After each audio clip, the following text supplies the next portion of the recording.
Amigos, de repente eu seja o único, ou um dos únicos, ou um dos poucos jornalistas que fale de política e de finanças de Grêmio e de Internacional. Alguns não falam porque não acham interessante, porque isso possa tirar a audiência. Outros não falam porque não têm capacidade de falar, não têm a informação, e outros não conseguem trabalhar com a informação. Só fazem o beabá, o indicar, o provocar, né, o instigar, né? E eu procuro fazer um jornalismo completo. E deixando a modéstia de lado, política tem que entender de política de clube. Falar de finanças tem que ter a informação correta e tem que ter o discernimento e tem que saber o valor do dinheiro, que as pessoas às vezes não sabem. Vejam bem, o Internacional está batendo na porta de 800 milhões de dívida, tirando a dívida para com o estádio vai para 600, e o Grêmio está mais ou menos neste mesmo patamar. Em relação ao que deve a curto prazo e como vão fechar o ano, o Internacional vai fechar com um déficit mais de 50, 60 milhões, depende do que vá conseguir vender ainda, e como vai terminar a classificação no Campeonato Brasileiro, e se vai conseguir colocar as tais das debêntures para que os mais aquinhoados comprem rapidamente, e chegam a falar, e o presidente falou em entrevista coletiva há pouco tempo, de que 100 milhões o Inter já teria de garantias de que entraria rapidamente para diminuir o pagamento dos juros bancários, né? Como o Inter dizia lá atrás que iria fazer com o dinheiro que entrou da Liga Forte e acabou gastando em N dívidas que o Inter tinha do passado. O Grêmio, por sua vez, quase perdeu o Profut. Uma reunião acirrada houve na semana passada para analisar a caótica situação econômica do clube. E de vez em quando aparece uma dívida antecipada por linha 2 meses que tem que pagar para um jogador só 7 milhões, que é o caso do Lucas Leiva. E sei lá se foi por não ter seguro ou pelo quê, mas o Grêmio teve que pagar. Vai ter que pagar, né? No começo iria sair no mano a mano e o seguro iria pagar, não sei. Eu sei que desde o começo eu estou dizendo, o Lucas Leiva tem uma advogada brilhante que é a Mariju, e se tiver direito vai buscar os direitos. E não deu outra. Deu exatamente aquilo que eu previ e está aí no arquivo do YouTube para quem quiser ver o meu comentário de 2 meses. Lucas Leiva vai levar um monte de dinheiro do Grêmio. Em relação à política, o Grêmio já tem 6 ou 7 candidatos, candidatos a candidato, né?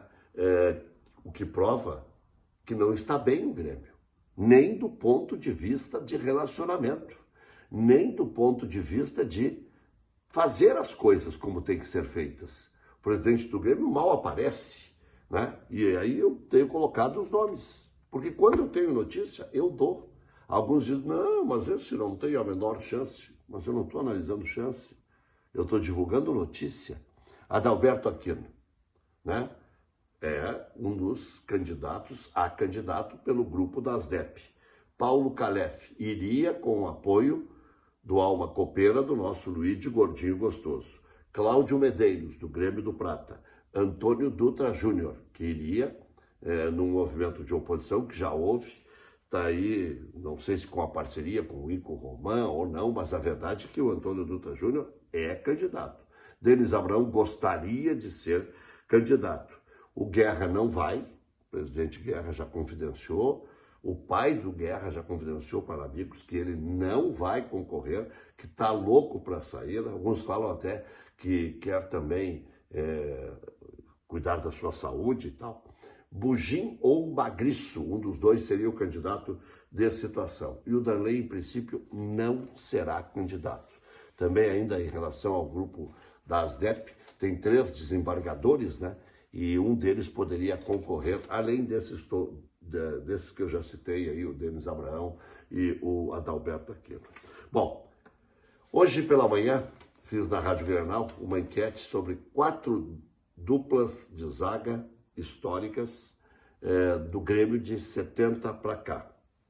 Jeromel e Kahneman, a dupla mais recente. De Leon e Baidec, a dupla campeã do mundo. Anchieta e Oberdan, a dupla que quebrou a hegemonia do Internacional em 77.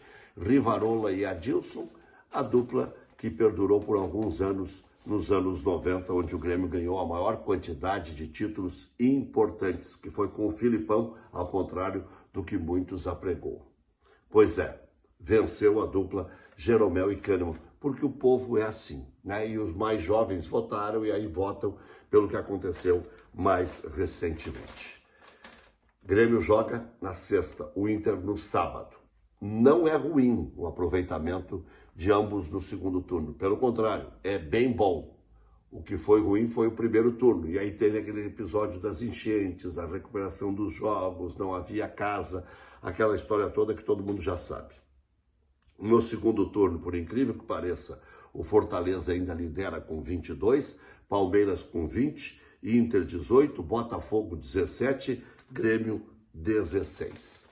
Tivemos hoje, e por isso deixei para gravar mais tarde, os 2 primeiros jogos das semifinais da Copa do Brasil. O Atlético tem um bom poder de fogo ofensivo, ganhou do Vasco de virada por 2-1, e o Corinthians, com grande atuação do goleiro Hugo, perdeu só por 1-0 para o Flamengo. Houve um segundo gol do Gabigol, estava impedido, linhas traçadas, Gabigol não desencantou ainda, mas jogou muito mais do que jogou na era Tite. É visível que os jogadores do Flamengo derrubaram o Tite. Felipe Luiz será um bom treinador? Não sei. Nem sei se vai passar pelo Corinthians. Para o Inter, seria bom que o Flamengo fosse campeão da Copa do Brasil para abrir mais uma vaga.